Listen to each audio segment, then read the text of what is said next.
Matius pasal 19, perceraian. Setelah Yesus selesai dengan pengajarannya itu, berangkatlah ia dari Galilea dan tiba di daerah Yudea yang di seberang sungai Yordan. Orang banyak berbondong-bondong mengikuti dia dan ia pun menyembuhkan mereka di sana. Maka datanglah orang-orang Farisi kepadanya untuk mencobai dia. Mereka bertanya, apakah diperbolehkan orang menceraikan istrinya dengan alasan apa saja? Jawab Yesus, tidakkah kamu baca bahwa Ia yang menciptakan manusia sejak semula menjadikan mereka laki-laki dan perempuan, dan firman-Nya, sebab itu laki-laki akan meninggalkan ayah dan ibunya dan bersatu dengan istrinya, sehingga keduanya itu menjadi satu daging. Demikianlah mereka bukan lagi dua, melainkan satu. Karena itu apa yang telah dipersatukan Allah tidak boleh diceraikan manusia. Kata mereka kepadanya, jika demikian apakah sebabnya Musa memerintahkan untuk memberikan surat cerai jika orang menceraikan istrinya? Kata Yesus kepada mereka, karena ketegaran hatimu Musa mengizinkan kamu untuk menceraikan istrimu, tetapi sejak semula tidaklah demikian. Tetapi aku berkata kepadamu, barang siapa menceraikan istrinya kecuali karena zina lalu kawin dengan perempuan lain, ia berbuat zina. Murid-murid itu berkata kepadanya, jika demikian halnya hubungan antara suami dan istri, lebih baik jangan kawin. Akan tetapi ia berkata kepada mereka, tidak semua orang dapat mengerti perkataan itu, hanya mereka yang dikaruniai saja. Ada orang yang tidak dapat kawin karena ia memang lahir demikian dari rahim ibunya, dan ada orang yang dijadikan demikian oleh orang lain. Dan ada orang yang membuat dirinya demikian karena kemauannya sendiri, oleh karena kerajaan surga. Siapa yang dapat mengerti hendaklah ia mengerti. Ayat 13, Yesus memberkati anak-anak. Lalu orang membawa anak-anak kecil kepada Yesus supaya ia meletakkan tangannya atas mereka dan mendoakan mereka. Akan tetapi murid-muridnya memarahi orang-orang itu. Tetapi Yesus berkata, biarkanlah anak-anak itu, janganlah menghalang-halangi mereka datang kepadaku, sebab orang yang seperti itulah yang mempunyai kerajaan surga. Lalu ia meletakkan tangannya atas mereka dan kemudian ia berangkat dari situ. Ayat 16, orang muda yang kaya. Ada seorang datang kepada Yesus dan berkata, Guru, perbuatan baik apakah yang harus kuperbuat untuk memperoleh hidup yang kekal? Jawab Yesus, apakah sebabnya engkau bertanya kepadaku tentang apa yang baik? Hanya satu yang baik. Tetapi jikalau engkau ingin masuk ke dalam hidup, turutilah segala perintah Allah. Kata orang itu kepadanya, perintah yang mana? Kata Yesus, jangan membunuh, jangan berzina, jangan mencuri, jangan mengucapkan saksi dusta. Hormatilah ayahmu dan ibumu, dan kasihilah sesamamu manusia seperti dirimu sendiri. Kata orang muda itu kepadanya, semuanya itu telah kuturuti, apalagi yang masih kurang?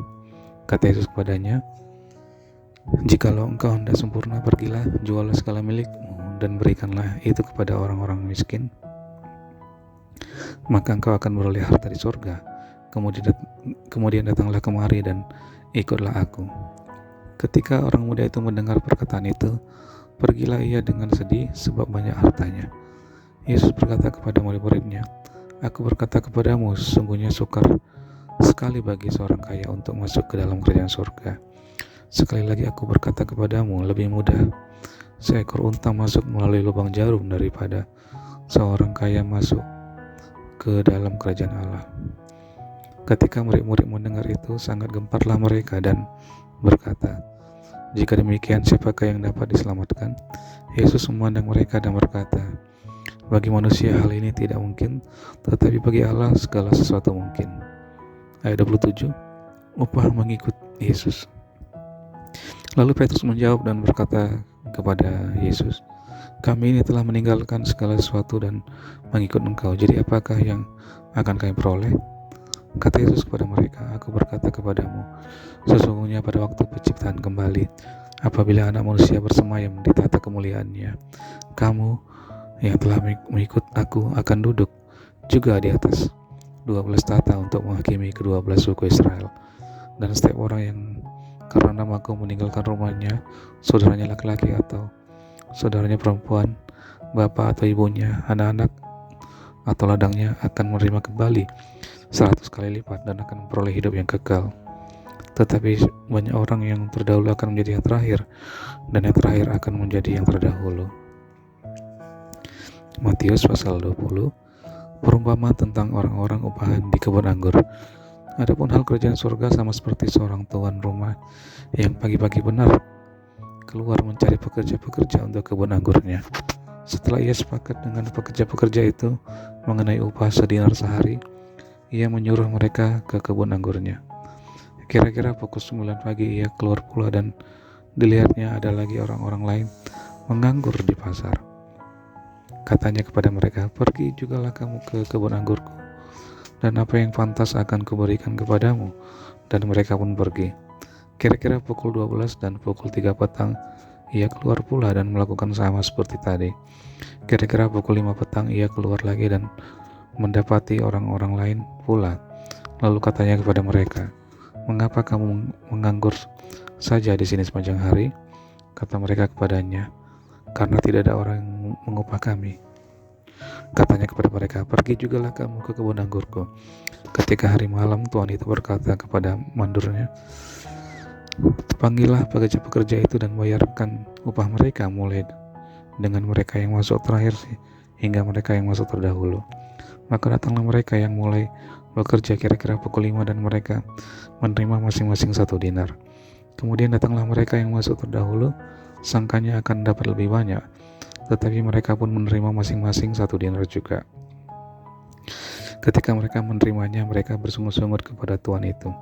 Katanya, "Mereka yang masuk terakhir ini hanya bekerja 1 jam dan engkau menyamakan mereka dengan kami yang sehari untuk bekerja berat dan menanggung panas terik matahari."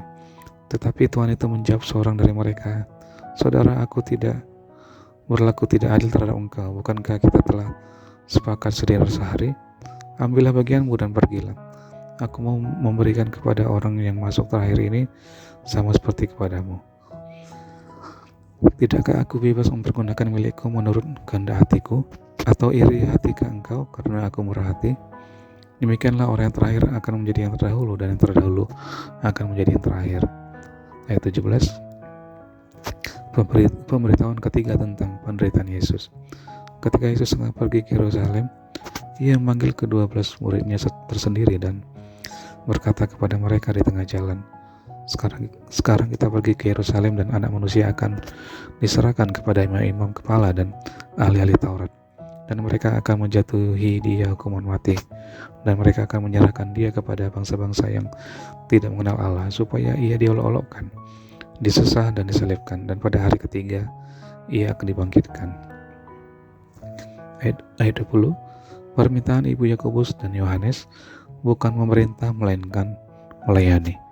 Maka datanglah ibu anak-anak Zebedeus serta anak-anaknya itu kepada Yesus, lalu sujud di hadapannya untuk meminta sesuatu kepadanya.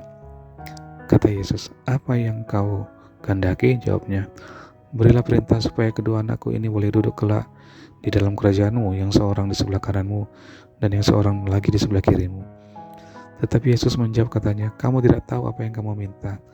Dapatkah kamu meminum cawan yang harus kuminum?" Kata mereka kepadanya, "Kami dapat." Yesus berkata kepada mereka, "Cawanku memang akan kamu minum, tetapi hal duduk di sebelah kananku atau sebelah kiriku, aku tidak berhak memberikannya. Itu akan diberikan kepada orang-orang bagi siapa Bapakku telah menyediakannya." Mendengar itu marahlah ke-10 murid yang lain kepada kedua saudara itu.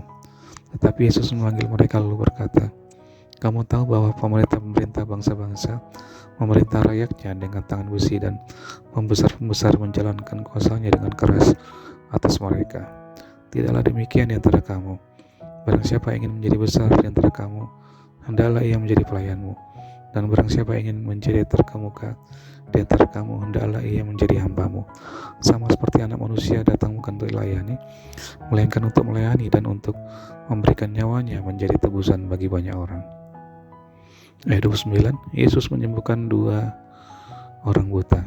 Dan ketika Yesus dan murid-muridnya keluar dari Yeriko, orang banyak berbondong-bondong mengikuti dia. Ada 2 orang buta yang duduk di pinggir jalan mendengar bahwa Yesus lewat, lalu mereka berseru, "Tuhan, Anak Daud, kasihanilah kami." Tetapi orang banyak itu mendengkur mereka supaya mereka diam. Namun mereka makin keras berseru, katanya, "Tuhan, Anak Daud, kasihanilah kami." Lalu Yesus berhenti dan memanggil mereka. Ia berkata, "Apa yang kamu kehendaki supaya aku berbuat bagimu?" Jawab mereka, "Tuhan, supaya mata kami dapat melihat." Maka tergeraklah hati Yesus oleh belas kasihan. Lalu ia menjamah mata mereka, dan seketika itu juga mereka melihat lalu mengikuti dia.